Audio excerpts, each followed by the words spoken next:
Hey, what is up YouTube? Kolst here, and we are back with this new meta update video for Arena because a lot of people might not know because this stuff really doesn't get publicized very well. There was a patch yesterday for Arena. It was a hot fix, so it didn't get announced. Really, there was nothing to download, I don't think. It's just a server-side change that impacted Arena balance, so let's talk about it right now. This is the tier list as I had it drawn up the last time for the last patch up until yesterday, or maybe 2 days ago as of uploading this video. And I will be updating this at the end, but before we do, I'm going to talk about exactly what changes they do, because I think it's pretty important if you're playing in this meta to actually know which cards they particularly adjusted. A lot of these adjustments were to very specific cards, and some of them were pretty dramatic changes, so knowing which cards they adjusted will allow you to play around them better, expect these cards, and just like, you expect a Shaman, for example, to play Pack the House or something. There's other cards like that that you're just going to want to know about. So with that, let's get into the actual patch notes here. This is the Arena section of this update. This is patch 26.2.1.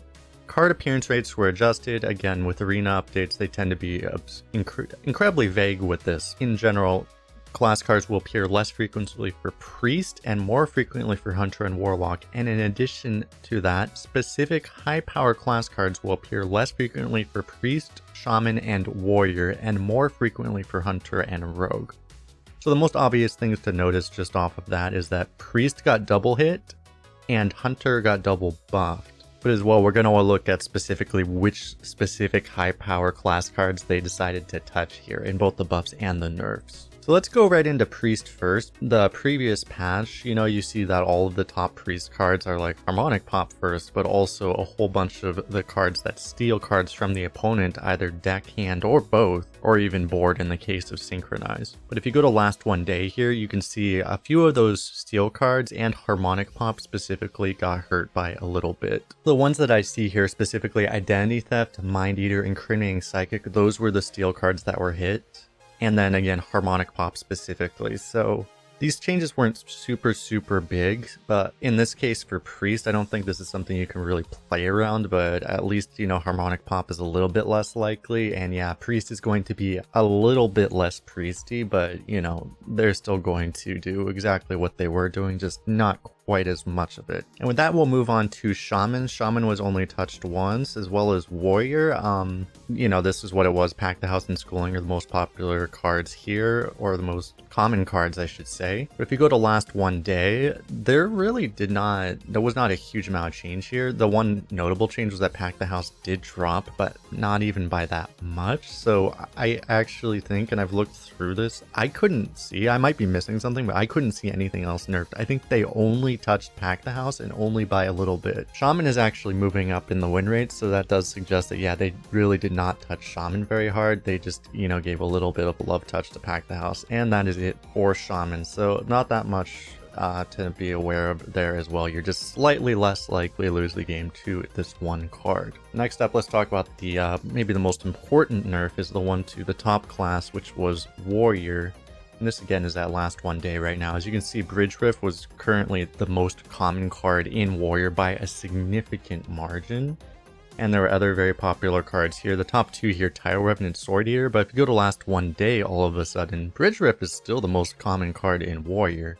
But those other two cards, the Tidal Revenant and Sword Eater, these guys dropped by quite a bit. So in this case, these are cards that you actually can kind of play around, but they're still common. You just might want to know that at least they're a bit less likely to Sword Eater you on 4, or Tidal Revenant you on 8, or Bridge Rift you on 5, but they're still, again, pretty common cards, so you're still going to be seeing Warrior do a lot of Warrior things, because a lot of the other critical cards for Warrior, like Imbued Axe and Extract, are very notable that they did not get nerfed, and that was how Warriors would win a lot of games as well. So Warriors are still going to be doing, all of that. Oh, and the one other thing I should mention is that, cards that were not particularly targeted in Shaman and Warrior were not nerfed at all. In the case of Priest, they did generally nerf just all of the class cards as well by a little bit. That's their general micro adjust, but they did not do a general micro adjust, influencing the overall class card rate for Warrior and Shaman. So those classes really just did not get nerfed by a whole lot. But with that, that is it for the nerfs. Let's talk about the buffs. The first class we have here is Hunter, and the reason I actually just keep it at last one day. Specific thing for these classes that they're buffing is they really are buffing mostly by just buffing very specific cards, often the higher rarity cards. And this is where you really want to know to be able to play around them. Because in the case of Hunter, as you can see here on the last one day, the cards that are most common now all of a sudden in the rare epic category are Jungle Jammer and Collateral Damage. These are interesting choices. Jungle Jammer is just a new card that was an epic that they're now basically making a much more common rarity, which, okay, fair enough. But Collateral Damage is a very interesting choice because this is a card they had previously nerfed for being toxic, let's just put it that way. It was a card they had previously chosen they didn't really want in the game, but now Collateral Damage is back to being, I guess what is now considered the normal rarity for a rare. He had been an epic, essentially. It was like around the same appearance rate as Wild Spirits down here. So in this case, it's very important to know that particularly Jungle Jammer and Collateral Damage are very likely cards all of a sudden to see from Hunter. And there was a general micro adjust done for Hunter as well, so just in general, the class cards are a bit more common. With that, we'll move on to the other class where that's also true, which was Warlock. Warlock had a general adjustment, but in addition, they specifically had this one card buffed, which was Enhanced Dreadlord. It's an interesting choice because it's far from the best card in Warlock, I guess because they had already buffed like Crazed Conductor, for example. They didn't want to buff that, and maybe they just didn't want to buff like Mischievous Imp or Twisted Tether or whatever, but they're buffed Enhanced Dreadlord. So important to know that a lot of Warlocks are going to have this big demon threat that they might cheat out with Void Color or something, but also just to try to stabilize in the late game. But overall, because the only class card they had buffed specifically was this Enhanced Dreadlord, Warlock did not get a whole lot better as a result of this adjustment in spite of being theoretically double buff. And the last class that was buffed here was Rogue, and Rogue, as you can see here on last one day, suddenly, this was not the case before, there are two epics that are suddenly super common. This was the only change that jumped out for me for Rogue. So basically Vile Apothecary and Bootstrap Sunkeneer puts an enemy minion at the bottom of the opponent's deck, so it's basically like a silence removal that they can theoretically dredge up.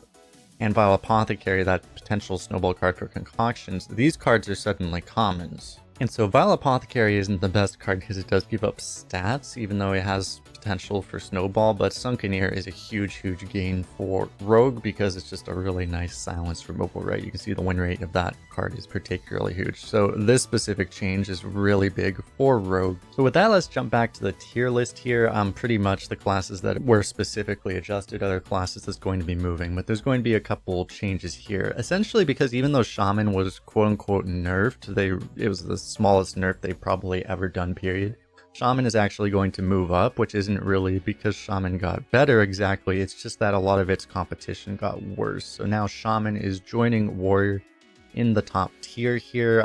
Warrior is going to be staying in the top tier as well because they did get nerfed by quite a bit, but they were the top class pretty clearly in my opinion, so now they're just kind of around the same level as Shaman. And with that, let's talk about Priest, because Priest was nerfed actually pretty significantly, but Priest is actually still going to be staying in the A tier, but it's going to have a couple new friends here because stuff that was the B tier before is just going to be moving up to join it, and that is Death Knight. And the other class I'm going to be putting on that tier with it as well is actually a class that is moving up from the C tier, and that is Rogue, because as I said, specifically that Sunkeneer buff was very significant for Rogue, giving them a good way to deal with big death route minions like Enhanced Dreadlord or something from Warlock. And with that, we'll talk about the other class that was significantly buffed, which was Hunter. So Hunter is actually going to be moving up 2 tiers as well. I'm going to be putting them into the B tier so it can join Demon Hunter and Mage as well. But with that, all these other classes that didn't get touched, like Demon Hunter, Mage, Paladin, these guys are going to stay exactly where they were, and even though Warlock was buffed, it just didn't get buffed that significantly, so it's staying down here with Druid at the bottom. I think it's actually very interesting. Every time they do these adjustments, it's something that really confuses me, that they just leave a class like pretty blatantly at the bottom here, because like if you look at like Druid, for example,